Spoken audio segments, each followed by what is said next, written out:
दोस्तों आज की इस वीडियो में बात करेंगे SJVN स्टॉक के ऊपर। स्टॉक में लगभग 6.24% की गिरावट देखने को मिली और इस स्टॉक ने आज लगभग उम्मीदें तोड़ दी, क्योंकि स्टॉक लगभग 100-150 रुपए के लगभग हमने बाइंग किया था, ठीक है। और स्टॉक में और तेजी आने वाली थी, बट कंपनी ने आज Q3 के नंबर जारी कर दिए और ऐसे जारी कर दिए जहां पे बिल्कुल ही हमें निराशा हाथ लगी। Q3 के ऊपर बात करेंगे कि स्टॉक में कितनी गिरावट हो सकती है, इसके बाद स्टॉक में कब रिकवरी लौटेगी, इन सब के ऊपर बात करेंगे। लेकिन उससे पहले यदि आप लोगों ने चैनल सब्सक्राइब नहीं किया तो प्लीज़ सब्सक्राइब करें, क्योंकि आप लोगों को जितना सपोर्ट रहेगा उतना ही हमें मोटिवेशन मिलेगा, ताकि आप लोगों के लिए अच्छी अच्छी अपडेट और जानकारी लेके आ सके। सर यदि स्टॉक की बात करें, 1 मंथ में स्टॉक ने लगभग 55% का रिटर्न दिया, 6 मंथ में 159% का, 1 ईयर में देखे तो इसने 336% का रिटर्न दिया। अब स्टॉक ऐसे लेवल पे खड़ा है जहां पे बिल्कुल टॉप पे सर, और इस लेवल पे कंपनी ने Q3 के नंबर ऐसे जारी कर दिए कि स्टॉक में गिरावट होना लाजमी है सर, और स्टॉक में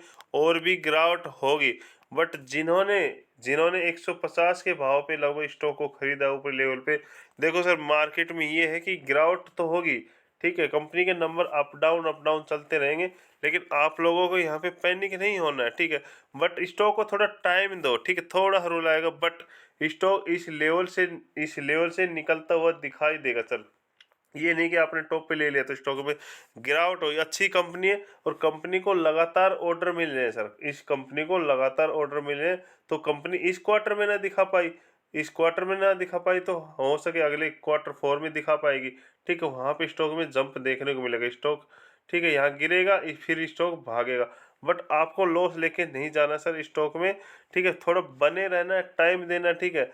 जहाँ पे हमें 100% पैसा बना सकते थे, ठीक है, वहाँ पे 50% बना लेंगे, बट लॉस लेके नहीं जाना सर, ठीक है। Q3 के नंबर एक बार नजर डालें किसी प्रकार।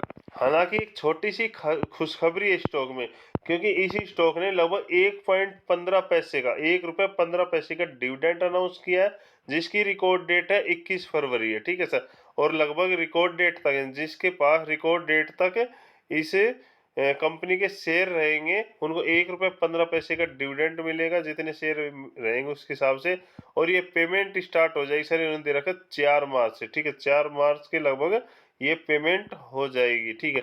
तो कंपनी को कहीं ना कहीं पता था किस प्रकार के नंबर है, ठीक है। स्टॉक में एक तरह से ऑपरेटर गेम तो नहीं, लेकिन स्टॉक में खरीदारी लगातार आ रही थी, क्योंकि जिस तरह से कंपनी ने पिछले क्वार्टर के नंबर जारी किए थे ना, उस हिसाब से स्टॉक में तेजी आ रही थी सर, और कंपनी को लगातार ऑर्डर मिल रहे थे, ठीक है।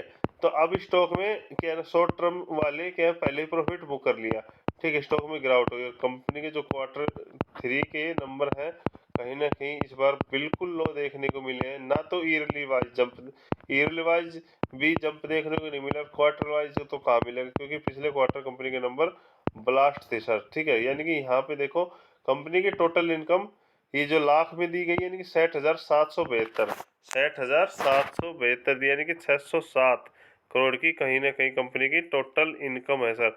और पिछले क्वार्टर देखें तो लगभग 95,162, यानी कि कहीं कहीं 951 के लगभग 951-52 करोड़ के लगभग थी। और इस बार 607 या 608 करोड़ के लगभग टोटल इनकम है। और इस बार जो क्वार्टरली वाइज प्रॉफिट हुआ है 13,897, यानी कि 139 लगभग 139 करोड़ के लगभग। पिछली बार थी 43,964, लगभग 440 करोड़ के लगभग कंपनी का प्रॉफिट था। और उससे पहले यदि ईयर वाइज देखते 228,742, यानी कि कहीं ना कहीं 287 करोड़ के लगभग कंपनी को प्रॉफिट है। तो इस लेवल से भी कंपनी के जो प्रॉफिट में गिरावट देखने को मिली, इस लेवल से भी कंपनी के जो प्रॉफिट में गिरावट देखने को मिली है। तो जिसके पास है भाई, अब तो होल्ड रखो, ठीक है। अब तो होल्ड करने का टाइम है। हाँ, एवरेज कर सकते हैं स्टॉक में, एवरेज कर सकते हैं तो कर लीजिए आप, क्योंकि क्योंकि पैसा इस स्टॉक में बनेगा, बट थोड़ा आपको टाइम देना पड़ेगा, क्योंकि कंपनी के क्वार्टरली वाइज नंबर डाउन आए हैं, तो कहीं ना कहीं स्टॉक में और गिरावट होगी सर। तो स्टॉक में अभी बने रहिए, थोड़ा टाइम दो, ठीक है। रूल आएगा स्टॉक पर पैसा बना के देगा सर, ठीक है।